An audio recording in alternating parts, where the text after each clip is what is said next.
Hey there, so this video is going to be a beginner-friendly guide to the basics of sound design, focusing on filters, amplitude envelopes, and LFOs. What are they, and how do they work? And we're going to be looking at them in connection with the new Sonicware Liven Evoke, and technically this video is part 3 of a series I'm doing on that synth, but I don't think you need to have watched the previous videos or even have an Evoke to get something out of this, because the core concepts apply to other synthesizers. Okay, so let's start off by looking at the filter. By default, each track is set up to have a low-pass filter, but we can also change the filter to a high-pass filter or a band-pass filter, and there's also an option to just turn off the filter altogether for a particular track. And the way we do that is by pressing and holding the function button, oval button number 2, and pressing the filter type button, which is circle button number 1. If we do that once, we'll see the letters LPF on the screen, standing for low pass filter, telling us what the current setting is. If we press the filter type button again, well, now the screen says HPF,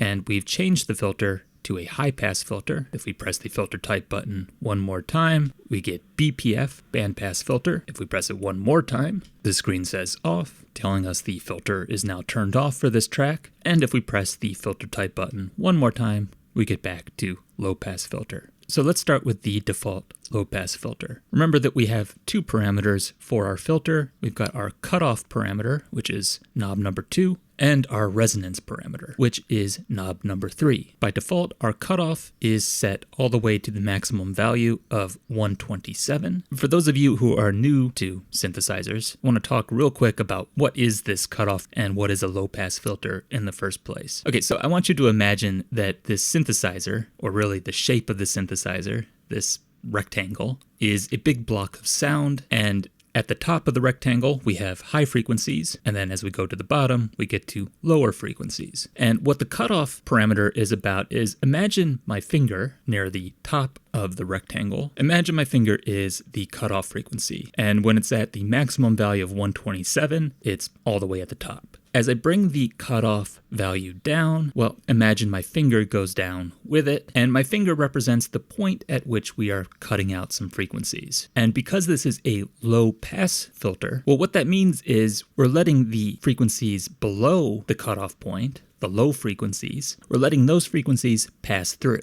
hence the word low pass. And then we're cutting out the frequencies above the cutoff point. And so the lower that we bring our cutoff value, the lower we bring this cutoff point in the frequency spectrum, the more we're cutting off frequencies above it, and the fewer frequencies we're letting pass below it.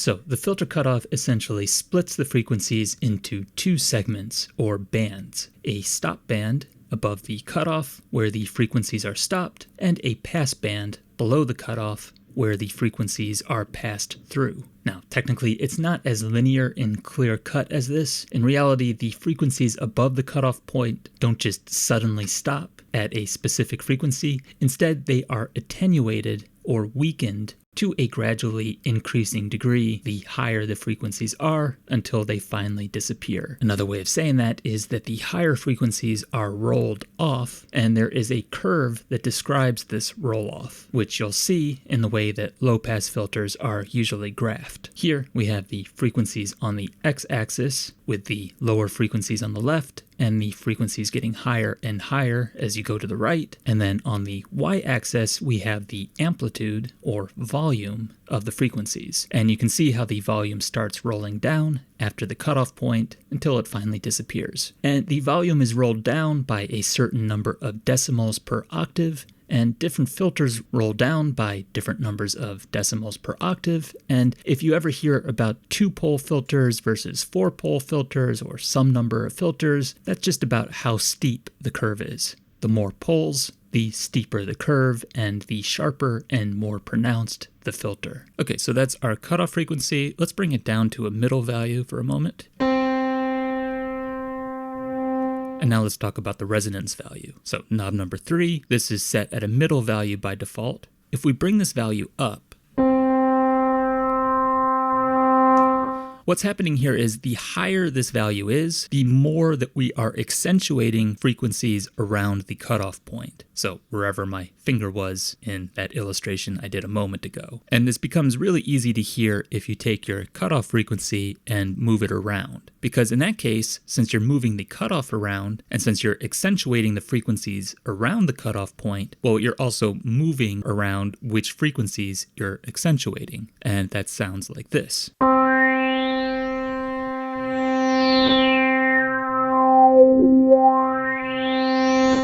Which we call a filter sweep. And so if you don't want that sound, well, turn your resonance down. And now you can move your cutoff parameter.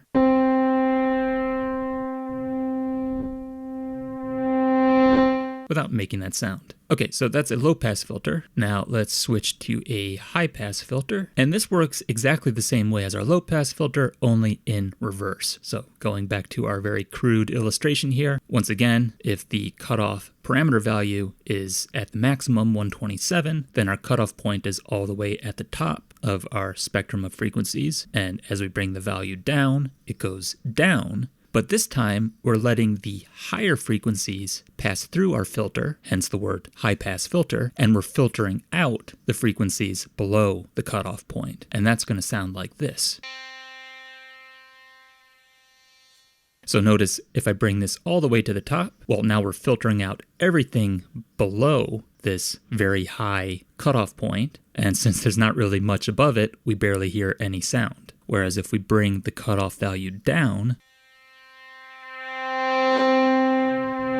well, by the time we get to 0 with our cutoff parameter value, we can basically hear all of the sound once again. And then our resonance parameter is going to work in the same way. If we bring this up, we're simply accentuating the frequencies around the cutoff point, and we can hear those frequencies shift as we move around our cutoff point.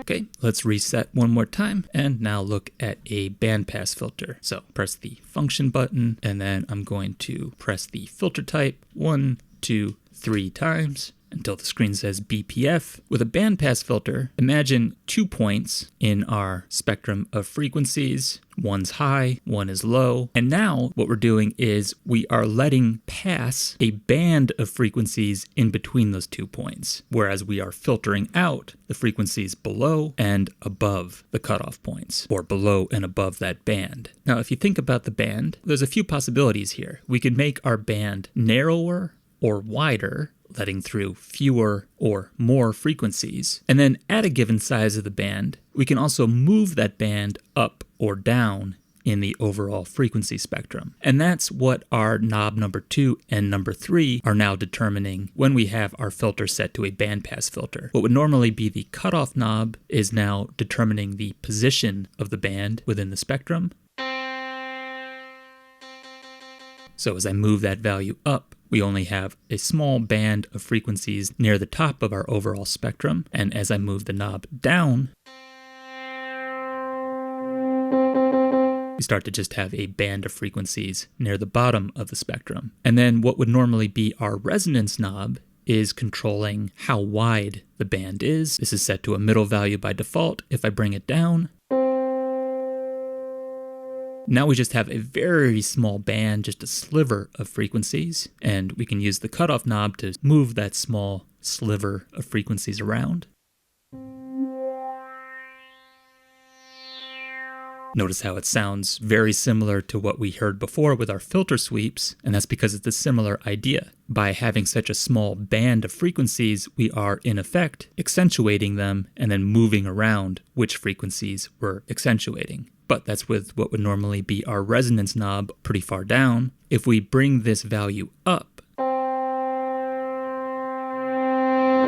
well, now we've widened the band, and if we move the band around, we're no longer going to hear that sound. I mean, the sound that sounds sort of like a filter sweep.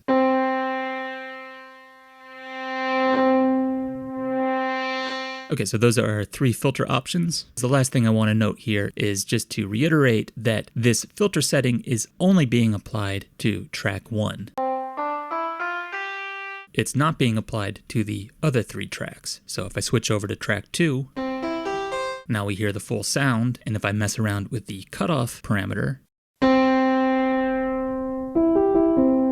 well, that's a low-pass filter because, remember, that's our default option. And so you can have different filters with different filter settings applied to each track, which can be a useful thing for when you're putting together a complete song with different parts on each track, because it allows you to essentially do some mixing right on the synthesizer, and you can carve out different parts of the frequency spectrum for different tracks. And so, for example, this track number 2, if I hold down a note, we're getting those low frequencies, whereas on track 1,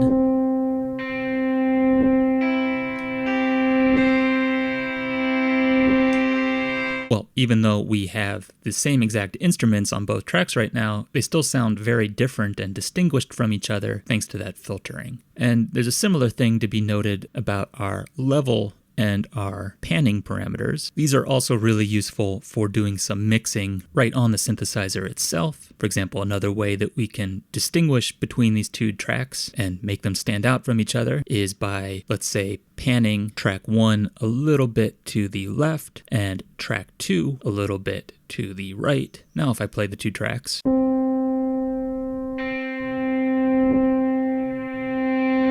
they're even more distinguished from each other. However, track 1 is being a bit overpowered by track 2, and that's where our level parameter can become useful. For example, we could take track 2 and bring down the track level a little bit. And then we could take track 1 and bring the track level up a little bit. And now if we play them simultaneously,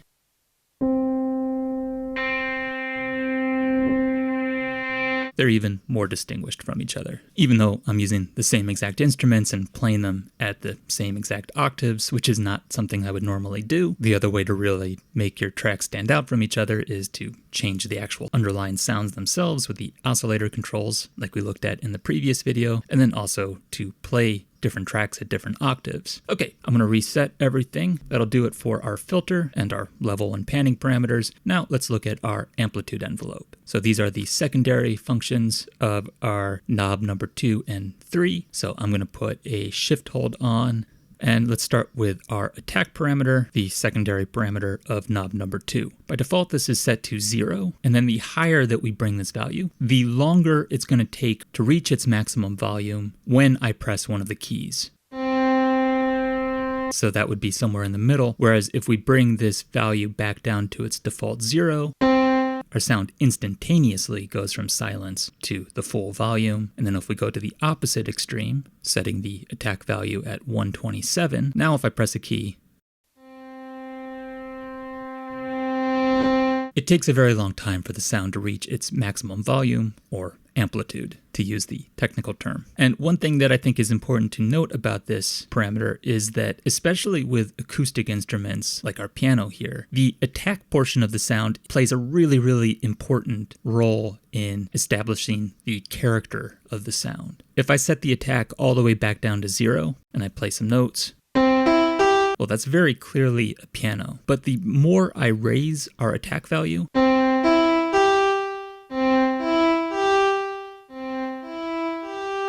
the more we lose the sonic characteristics of the attack portion of our sound, because by the time our volume is coming up, we're already past that stage of the sound, and the more we start to lose some of the distinguishing characteristics of a piano sound. I mean, there's a little bit of piano-ness mixed into that sound, but I think if you heard it in isolation, outside of the context of this video, you might have a hard time telling that that is a piano sound. And the same thing is true for other instrument sounds, especially percussive ones, because with percussive sounds, the attack portion is especially crucial. So for example, this xylophone now sounds like that, which to me doesn't sound like a xylophone at all. That sounds like some sort of wind instrument almost. On the other hand, with some other instruments, especially string instruments, like this cello, Well, the attack portion isn't as important as with percussive sounds, and so that still sounds like a cello, even though we have a nice long attack. And then the same thing goes with wind instruments as well. For example, this clarinet.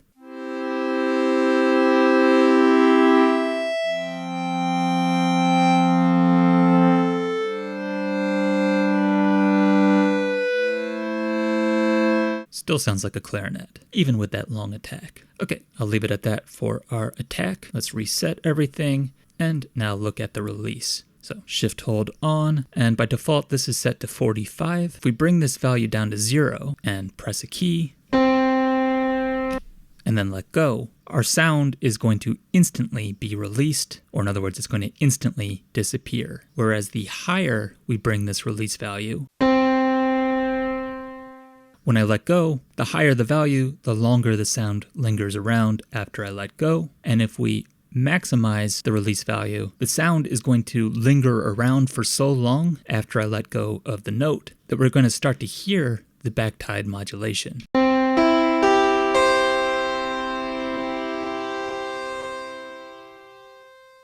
And that's an important thing to keep in mind if you're playing short notes, because if you have your release set to the default value of 45 and you play some short notes, well, that just sounds like a piano sample. You're not hearing any of the backtide modulation, because remember, the backtide modulation only starts to get applied after the attack phase of the sound is over, and because of our short release, we're not even giving the sound a chance to get to that point. So if you want to make sure you're hearing the backtide modulation, you're probably going to want to set the release a bit higher, or just play longer notes.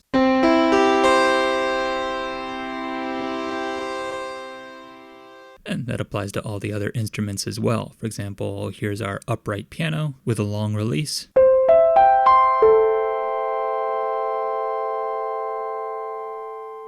Or our harp sound, for example.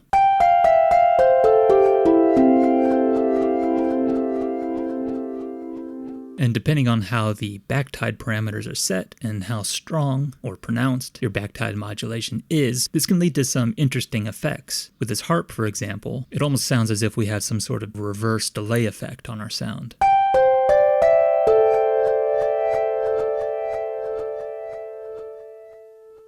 Okay, so attack and release are all we have on the amplitude envelope of the Evoke, but on many other synthesizers, we also have two more components. After the attack brings the sound to the maximum volume, it will then go down to a lower volume and stay there for as long as you hold down the key. That's called the sustain phase of the envelope, and then how long it takes to go from the maximum volume level to the sustain level is called the decay phase. And so a fuller envelope goes attack, decay, sustain, release, or ADSR.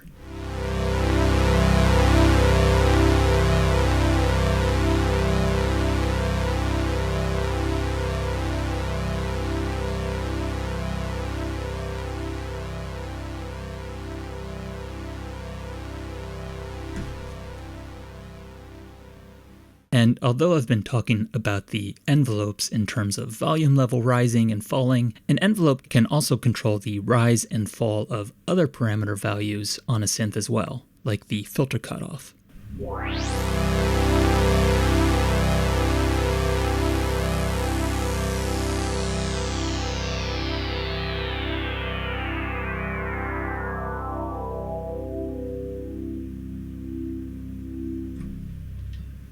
Now, the envelope of the Evoke only applies to the volume level, and we don't have a decay or sustain phase on the envelope. But there are things you can do to mimic them on the Evoke, and there are also ways you can create the equivalent of an envelope for other parameters on it as well. And I go into all that in a bonus video I made over on my Patreon. Speaking of which, a quick word from our sponsor for this video, which is, drumroll please, Maria. And who the heck is Maria, you might be wondering? Well, Maria is my first and currently only super supporter over at my Patreon. patreon.com/soniccartography. I have some other supporters as well, but not at the highest tier. Now, if you become a supporter at either of the tiers, you'll get benefits like early access to future videos, as well as bonuses like presets. So anyway, big thank you to Maria and my other supporters over on Patreon. And if you like the channel and want to support it and get those benefits, please consider joining.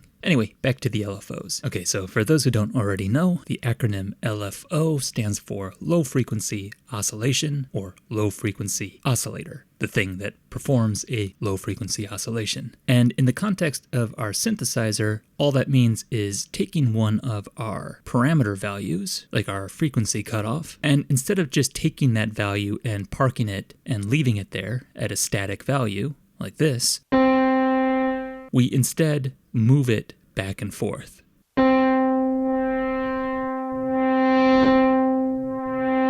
Like so. And we call that motion of going back and forth an oscillation, and because it's happening at a relatively slow speed, we call it a low frequency oscillation. And an LFO just allows us to do what I'm doing with my fingers right now automatically. And on the Sonicware Evoke, we get not just one, but 2 LFOs, and not just 2 LFOs for the entire synthesizer, but 2 LFOs for each one of our 4 independent tracks. So track 1 has 2 LFOs, track 2 has 2 LFOs, and so on and so forth. And so with each one of our tracks, we can take our 2 LFOs and use them to automatically oscillate, or in other words, modulate 2 of our parameter values. So for example, we could assign LFO1 to our cutoff parameter, and we could assign LFO2 to our track level parameter. And then we can have both of those LFOs going simultaneously.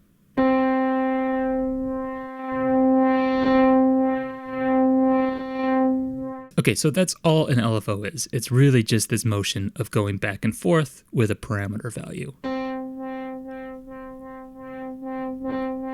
But there are many different ways that we can go back and forth, and that's what all of the settings for the LFOs are about. And the way that I like to think about them is that we are answering a series of questions. So let's imagine we're just working with LFO1. We'll come back to LFO2 later. And LFO1 has questions about what we want it to do. And question number 1 is, which parameter do you want me to modulate? It needs an assignment from us, and we assign LFO1 to a parameter by pressing the function button and the third circle button, which says LFO1 assign underneath it. On the screen, we then see the current parameter that LFO1 is assigned to, which, remember from the previous video, is the harmonic parameter of our oscillator section by default. However, we can reassign the LFO to a different parameter by coming up to the value knob and using that to scroll through our various options. You can also press function and then press the assign button repeatedly to go through the options that way as well. Okay, so just as an example, let's assign the LFO to the filter cutoff. We do that by just stopping with our assignment button or with the value knob when the screen says filter cutoff. And if we press a key, well, not much is going on yet, and that's because of some other questions that we still have to answer. First of all, how fast do we want to go back and forth with fluctuating or modulating or oscillating this value? We answer that by setting our LFO1 rate, which is controlled by the 4th knob, which is labeled rate on the top. And then there's also a question of, okay, at a given rate or speed of going back and forth, how far do we want to go back and how far do we want to go forth? Do we want to do a really wide range of values, or do we want to go back and forth between a narrow range of values? And we answer that question with the depth parameter of our LFO, which is the 5th knob. Another question is, okay, we're going back and forth at a certain rate and depth of movement, but what kind of pattern, what kind of shape of movement do we want to follow? Do we want to go back and forth at a steady speed? Or do we want to start off slow and then accelerate? Or do we want to jump from one value to another really suddenly? Or how do we want to move exactly? We answer that question by telling the LFO what kind of shape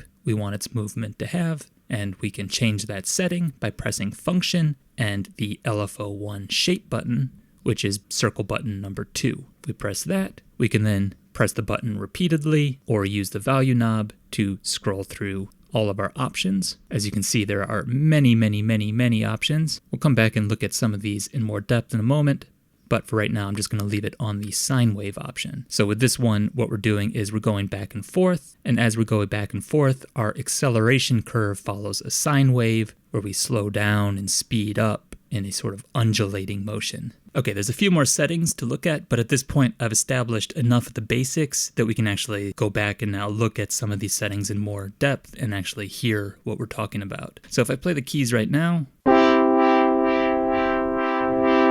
we are now modulating our filter cutoff parameter. If I bring up the resonance of our filter so that we're accentuating the frequencies around the cutoff point, which is now fluctuating up and down, we'll really be able to hear the movement that's going on with this parameter value. Maybe a little bit too much. I'm going to bring that back a bit. Okay, so now let's go back over to our knobs. So knob number 4, remember, controls the rate or speed of our movement as we go back and forth with the parameter value that we've assigned the LFO to. If we bring this value up, we start to go back and forth really fast. And if we bring this down,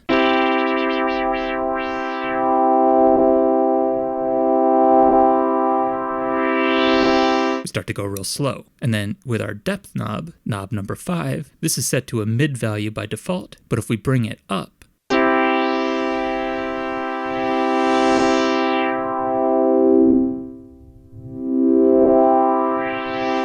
now we're going back and forth in a wider range of motion than before. And so now we have a really wide range with a low speed or rate, but we can also bring the rate up and go back and forth in a wide range in a fast motion.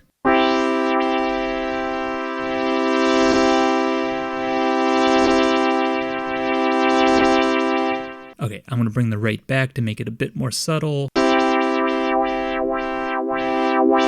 And I'll bring the depth down as well.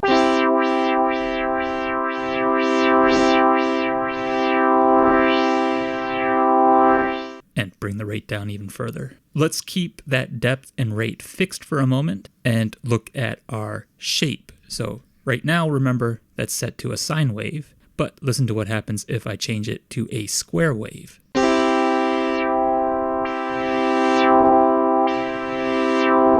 So now we're suddenly jumping from a minimum value to a maximum value. It's as if we were taking our filter cutoff knob and instantaneously teleporting from a low value to a high value, instead of going gradually back and forth and going through all the intervening values in between. And I'm not going to go through all of these shapes, but each one has its own distinctive motion and produces different results as a consequence.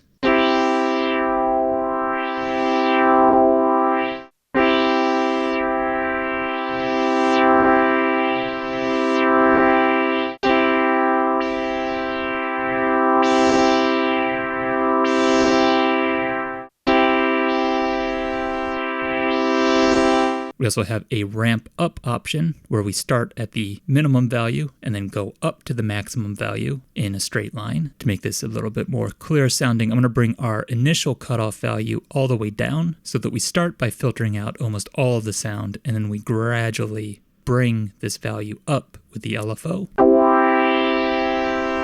If I bring the rate down, we can exaggerate it even further.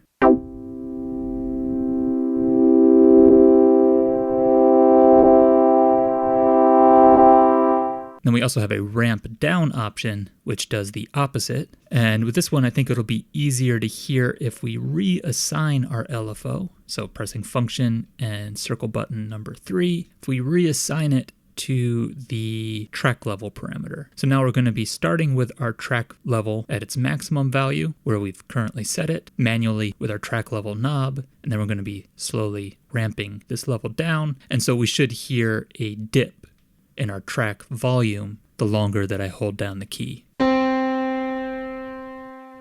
And then we have some other shape options but I'm not going to go through all of them. They're all described in the manual. I'll put a screenshot of the table in this video as well if you want reference to it here. And for now, I'm just going to leave it on sine wave, which to me is the most neutral and default option that I use. Now, going back over to the assignment parameter or setting, so far we've looked at assigning LFO1 to either the filter cutoff parameter or the track level parameter, but we can assign it to just about any of the parameters we've looked at so far in this series. For example, we can assign it to our granular send value,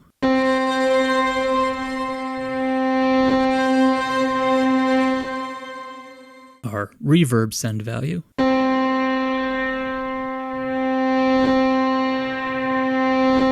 the blend parameter of our oscillator section,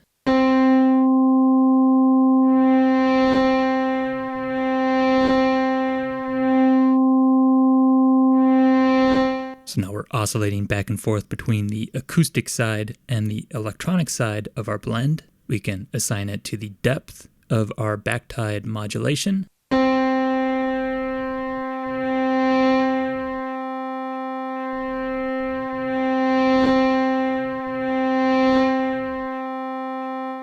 we're essentially modulating another modulator here because our backtide modulation itself is modulating our oscillator sound. We can also do the same thing with the speed of the backtide modulation, modulating the speed to go faster and slower.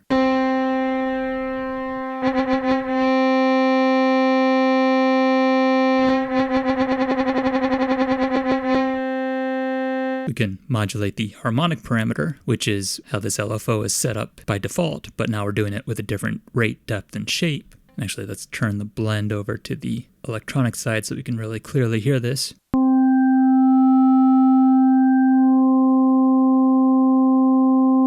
And then we can also assign it to the pitch parameter, which, remember from the previous video, is the pitch of the electronic side of our blend. So I'm going to put our blend at a mid value here.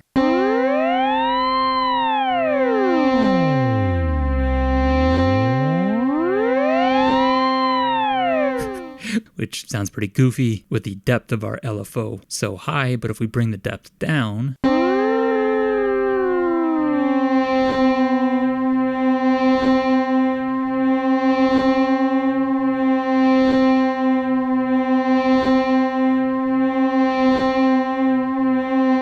and bring the rate up a bit, we can get a much more subtle effect. And then we can also assign the LFO to our filter's resonance instead of the cutoff. I bring the cutoff down so we can hear it better. And then I'm going to bring our LFO depth and rate back up.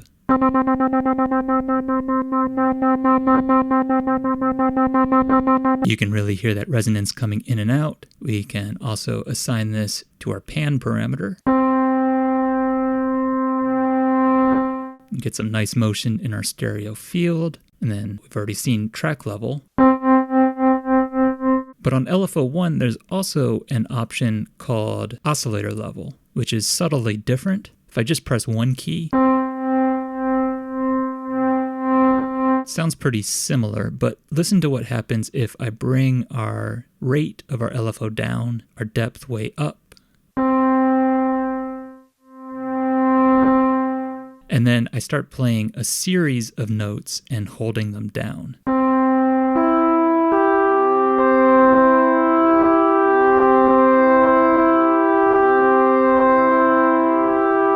So what's happening now is we're not modulating the track level volume. We're modulating the level of the underlying oscillator that's producing the sound of each one of these notes. And as a result, because I'm playing the notes at different times, each of them is in a different part of its oscillation cycle in relation to the other notes, and so we hear them come in and out at different times. Whereas if I maintain all of the same LFO settings with the rate and depth and shape, but reassign this to track level, well, now if I do the same thing, pressing different keys at different times,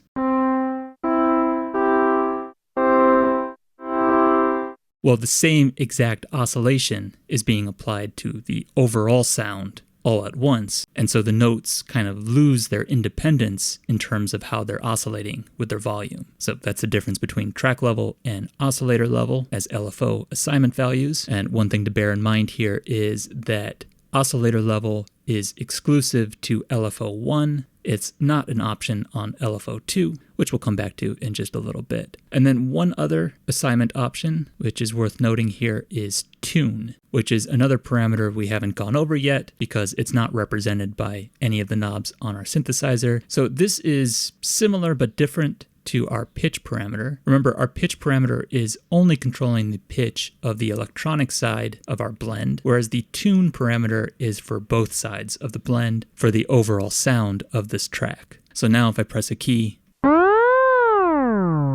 well, we get that very silly, goofy sound, and it doesn't matter where I put our blend. I can put our blend all the way on the acoustic side or all the way on the electronic side. We still get that pitch fluctuation, whereas if I reassign this to the pitch parameter, well, now we're going to get that fluctuation on the electronic side, but over on the acoustic side,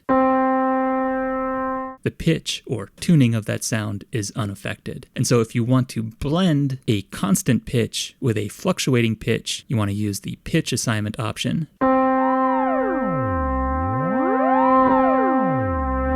Whereas if you want to modulate the entire tuning of the entire sound, then you want the tuning assignment option. And usually you'll want to set the depth much lower, around 1 or 2 or 3. And then adjust the rate however you want. And even just setting this as low as 1 can still produce a significant effect.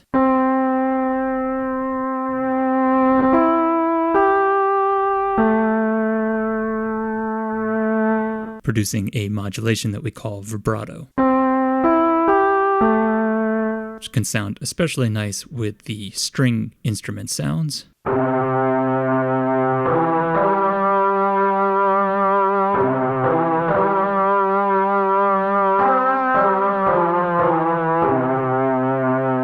Especially if you send some of the sound to the reverb.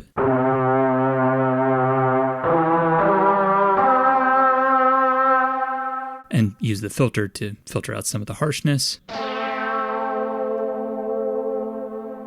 I'm going to bring our reverb back down and our filter back up,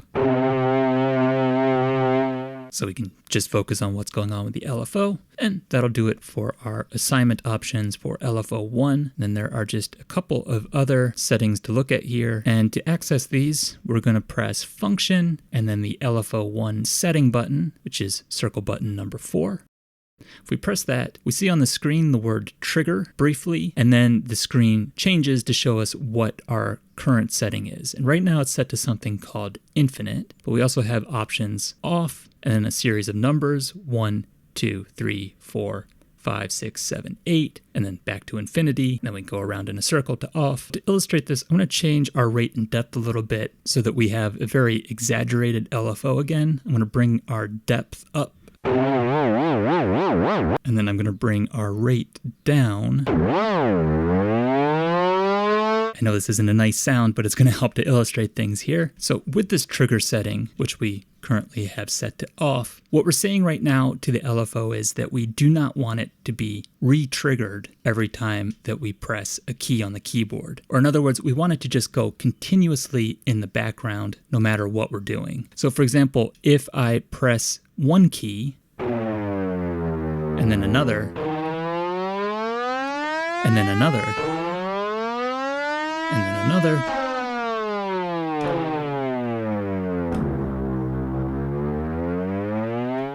well, as our LFO goes up and down, each note joins the LFO at whatever point it is in its cycle. Whereas if we turn this setting to any other option, our numbers or infinite, well, now the LFO is triggered, meaning each time we press a key, it's going to start over again at the beginning of its cycle. And so listen to the difference.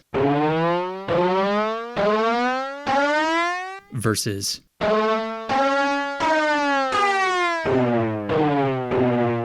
so So you can hear how the cycle is just continuing when the trigger is off, whereas when it's set to another option like infinite,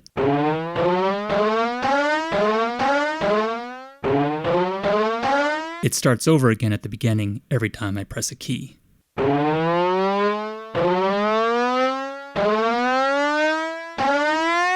Okay, and then with the numbers versus infinite, what this is about is we're telling the LFO how many times we want it to go through its cycle. Do we want it to go through the cycle just once, like this?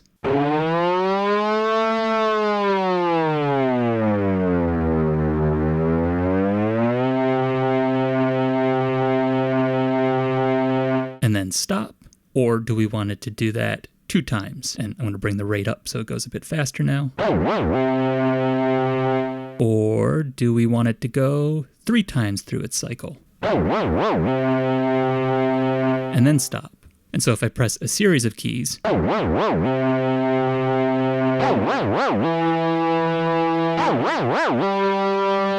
notice how we have triggering on, so every time I press a key, the LFO gets re-triggered, and then it goes through its cycle 3 times, and then it stops, until I press another key, at which point the LFO gets re-triggered.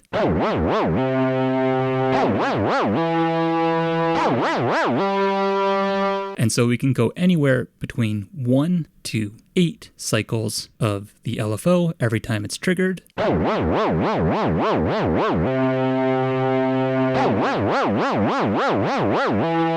Or we can have it be infinitely triggered, meaning that each time we press a key, the LFO does get re-triggered, but then it keeps going infinitely for as long as we hold the note down. Okay, and then we have one more setting for LFO1, which we access by pressing function and then the setting button a second time. The screen says delay for a brief moment, and then we see our current setting, which is set to 0 by default. However, we can bring this value up, and the higher the number is, the longer the LFO is going to wait until it starts. So for example, at 41, if I press a key, for a brief moment, the LFO isn't applied, it's delayed, and if we bring this value to its maximum,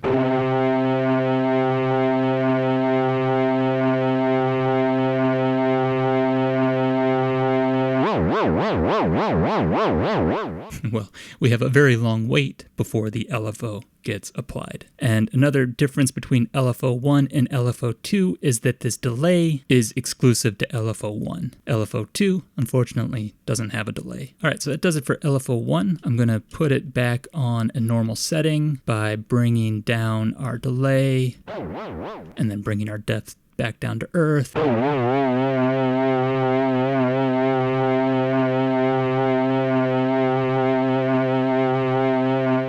I'll leave our rate there, so we just have a nice subtle vibrato. All right, now let's look at LFO2. For this, we just have 2 buttons. Button number 5, which determines the shape, and if we press function and circle button number 5, we have the same exact options as we do on LFO1. I'm going to leave this on a sine wave for now, and then if we press function and circle button number 6, we have almost all the same options, like filter cutoff, resonance, panning, track level, and so on and so forth, except unlike track 1, we do not have an oscillator level parameter option here. However, we do have the ability to assign LFO2 to the rate or depth of LFO1. And if we do that, what we're doing in effect is it's as if we're taking, for example, our LFO1 depth knob and moving it back and forth, just like we did before with the other parameters.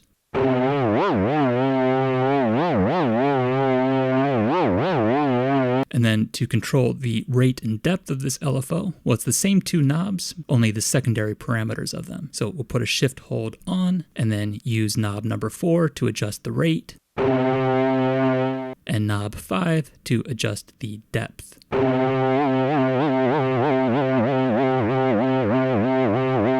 So that would be assigning LFO2 to LFO1's depth. Alternatively, we could assign it to the rate of LFO1, and I'm going to bring up the depth of LFO1 so we can hear this better.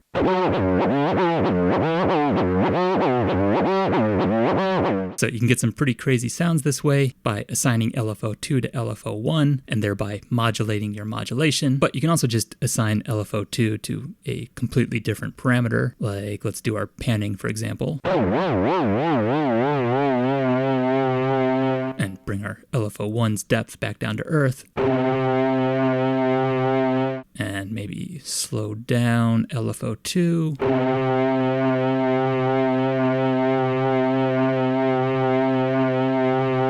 And combine two more basic LFOs that way.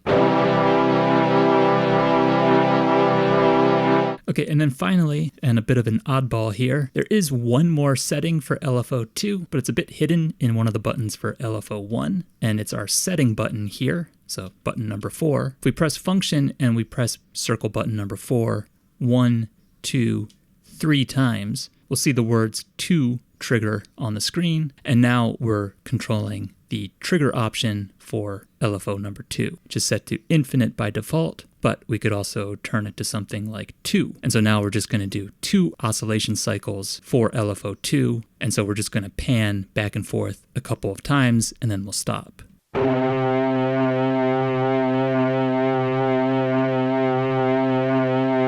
And like I said before, we do not have a delay option for LFO2. So LFO2 is a bit simpler than LFO1. However, it also opens up a lot of possibilities because we can route or assign LFO2 to LFO1. And since LFO1 can be assigned to one of our backtide modulation parameters, and our backtide itself is a sort of variation of an LFO, we could, if we wanted to, assign LFO2 to LFO1's depth or rate, and then we could be, in effect, using LFO2 to modulate LFO1, which in turn is modulating our backtide modulator, and so we have 3 levels of modulation going on at once. And you can get some pretty cool sounds going that way. I'm going to go back and change our trigger option on LFO2 to infinite. Then I'm going to bring up our depth and our rate on LFO2, and let's hear what that sounds like. And let's make some adjustments to LFO1 as well.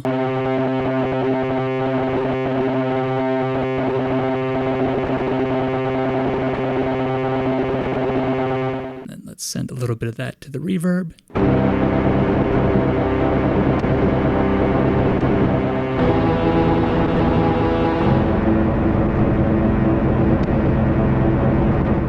So you can get some pretty experimental, glitchy sounds that way. Anyway, point being, there's a whole lot to explore with these LFOs. They're one of the deepest parts of the synthesizer, and there's still stuff I'm discovering myself. Anyway, I'll leave it at that for now. Remember, if you're watching this at the time of its release, you can already watch the next video in the series, which covers the granular effects, by getting early access to it over on my Patreon at patreon.com/soniccartography. Thanks for watching, hope to see you again soon, and goodbye for now.